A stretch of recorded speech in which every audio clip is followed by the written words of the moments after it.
রাজ্যে প্রবল বর্ষণে ক্ষয়ক্ষতি হয়েছে বেশ কিছু জায়গায়। এর ফলে মুষলধারে বৃষ্টির প্রভাবে তেলিয়ামুড়া থানার অন্তর্গত ২২ঘরিয়া এলাকাতে সংখ্যালঘু অংশের কবরস্থানের বাউন্ডারি ওয়াল ভেঙে বেশ কয়েকটি ঘরে আহত হয়। পাশাপাশি একটি যুবকের ঘরও ভেঙে যায়। মর্মান্তিকভাবে মৃত্যু হয় একটি গবাদি পশুরও।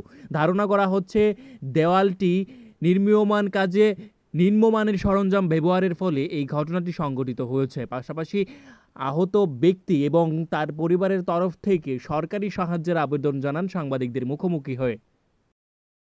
সন্ধ্যা ৬টা ৬:৩০ হইব টাইমটা। প্রচন্ড বৃষ্টি নামছে এই সময়। বৃষ্টি নামার পরে এটা কবরস্থান।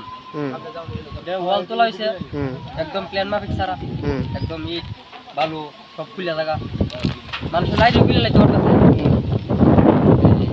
এই যে ওয়ালটা বৃষ্টির লগে লগে পড়ে গেছে গা।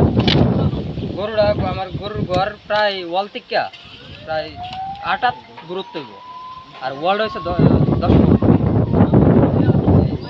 ওয়ালটা গিয়েছে উইরা গিয়েছে গরুর উপরে পড়ছে, গরুটা এইভাবে দেখছে মারা গেছে।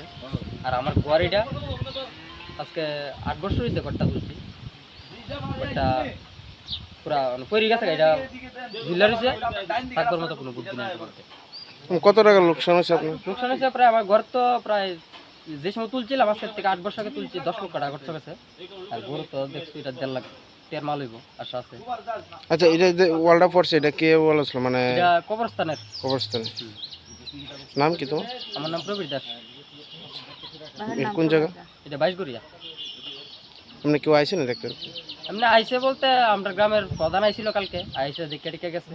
তো এসডিএম ডিএম স্যারের কাছে ফোন টোন করছে মনে, তো তাইনে তারা আলোচনা রাখছে। তারা আইসে না, অনেক কিছু সংখ্যক ওই তহসিলদার আয়ে গেছে, তারপরে এসডিএম স্যার মনে আয় অনেক কথা, যে আয়ে অপেক্ষা করতেছি। মানে ঘর তো থাকবারই ঘর নাই আমার, যামু কই? তেলিয়ামুড়া থেকে সাগর দেবের রিপোর্ট, নিউজ লাইভ 24 ত্রিপুরা।